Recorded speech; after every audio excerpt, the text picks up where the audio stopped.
Good morning. Cedars of Lebanon. A cedar tree can grow huge. It's strong. It's resistant to insects. And yet, interesting facts about cedars of Lebanon, redwood. Interesting fact. It cannot reproduce unless the seed goes through the digestive system of a bird. And it doesn't germinate until the first year is done. It's amazing. It's amazing how God has created every single thing. And I read and I read throughout the Bible that God Almighty, creator of this earth, is in charge of all things on this earth. He's never given that up. And when we give our heart to Jesus Christ, we come into that protection. Psalms 90 said we dwell in that. We come into that protection.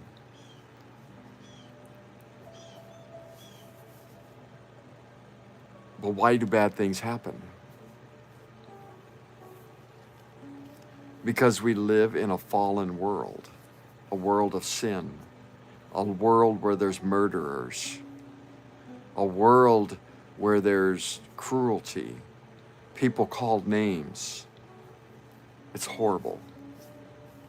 I want to reflect on the memorial for Charlie Kirk. I watched it yesterday from the beginning to the end. I enjoyed almost all of it. I did not enjoy the last speaker who talked about himself.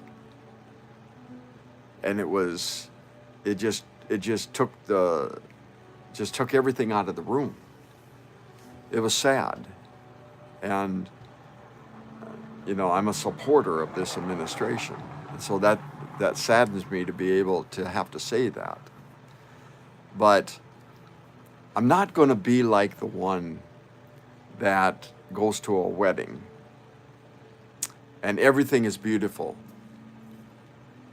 But on the bottom of one of the plants that are up front, beautiful, beautiful plants, but everything is all just beautiful except one tiny part of a dead leaf that is barely seen. You have to really look at it at the bottom. I'm not going to be like that person.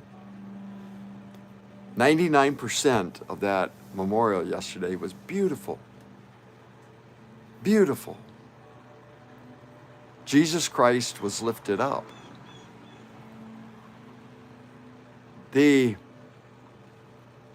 Everything culminated, everything zeroed in when Erica Kirk said, my husband wanted to save young men. One of them was the one that murdered him. I forgive him. Tyler Robinson is forgiven. And if that love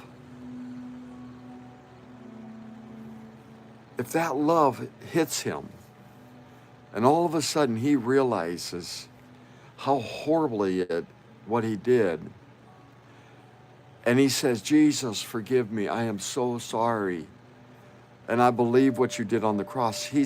Tyler had been given the gospel.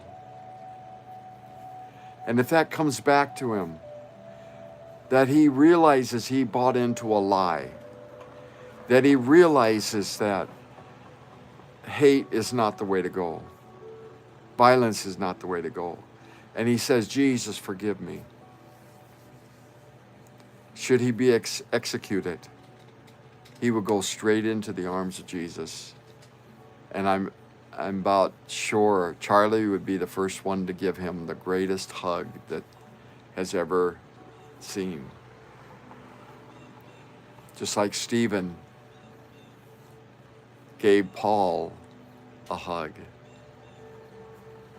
And it's beautiful. That's the gospel message. That's the gospel message. I want to go to Psalm 66. Psalm 66. Shout joyful to the Lord, all the earth. Sing glory to his name. Make his praise glorious. Say, how awesome are thy works, because of the greatness of thy power. Thy enemies will give obedience to thee. The earth will worship thee. Sing praises to thee. Sing praises. Bless the Lord. Sound the praises. Keep us in life. He does not allow our feet to slip. For thou hast tried us, O Lord. Thou hast refined us as silver. Thou bring us into the net. Thou hast oppressive burdens upon our life. Thou make men right over our heads. We went through the fire and the water. Thou bring us to a place of abundance. Thou come to thy house with burnt offerings. There are so many times in the Bible that God says, I have it. I have you. I have you. Peter, the night before he was to be executed, the very night before he was to be executed, was sound asleep. And an angel had to smote him. That was a very strong word. Really, and Peter didn't know if he was dreaming or what until he was outside of the prison. Everything opened up. And yet, Stephen was stoned to death. We don't know why. The president, when he was shot, the tiny fraction he moved, and that saved his life. And yet, Charlie went to heaven. We don't understand what's going on. We don't know. We don't have any idea. We take the, good morning, we take the book of Esther. The book of Esther is filled with so much evil. You have a very wicked king of Persia. He decides to throw a party for himself for 6 months. At the end of that party, he wants the queen to parade her beauty with only her crown. She says no. He disposes her, gets rid of her, and then has a beauty pageant for the next 4 years. This is all in the book of Esther.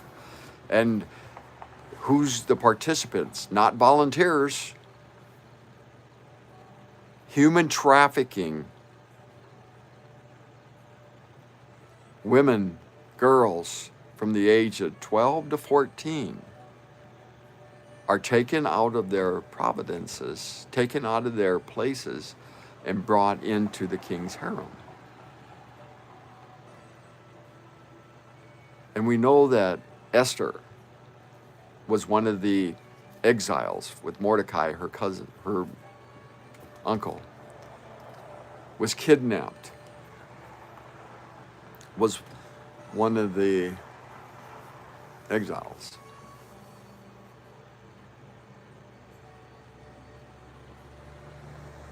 And her parents weren't alive.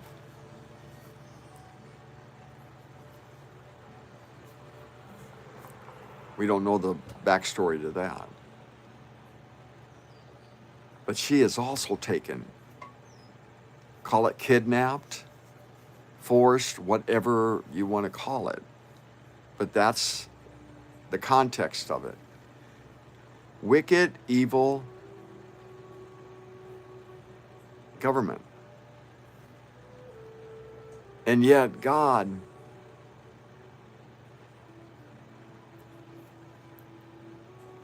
worked completely through that. God worked through it. Esther was brought into being a queen, and Haman was going to destroy all the Jews. And he cast lots, because that's what they did. And he found out that 11 months later, that would be the perfect day for that to happen. They sent out letters immediately, and it terrorized the Jewish community. Imagine you getting a letter stating that you will die and all of your possessions will be taken. The letter came. They were terrified. But God had other plans. God moved into this evil government and had other plans. Not all our leaders are Christian. God uses, He uses good leaders, He uses bad leaders. That's what He does. He has mercy. I fear for those that are spewing out a lot of anti-Christian rhetoric. The church is being very clear who is on the side of light and who is on the side of darkness. The dividing line is becoming more and more clear.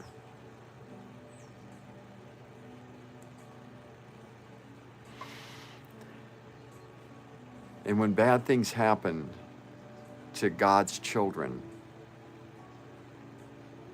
and He allows those things to happen, is for He's got a greater purpose. God is always bringing forth Christ, and we've seen a worldwide presentation of the gospel yesterday. Leaders, speaker after speaker, proclaim Christ.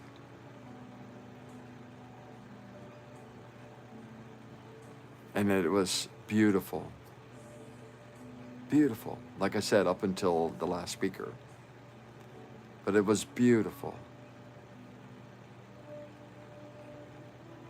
And for Erica to say she forgives the murderer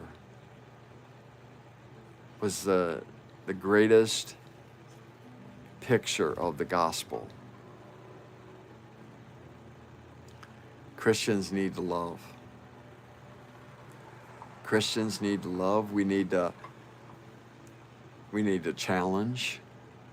We need to let the other speak. And we can challenge. Absolutely. And that's what Charlie did. He believed in free speech. I think it was Marco Rubio said, he said, Charlie, sure, you want to go onto the campuses of the colleges? Let's do something easier. Let's go do that in communist China. But that's Charlie. He did what he felt God is calling him to do. And even when there were threats, and they said that they couldn't protect him, University of Michigan, they said, we can't protect you. He said, we're going on anyway. God is moving. His glory was seen around this earth yesterday. The gospel went out in clear manner, many, many, many different ways. This has been peaceful.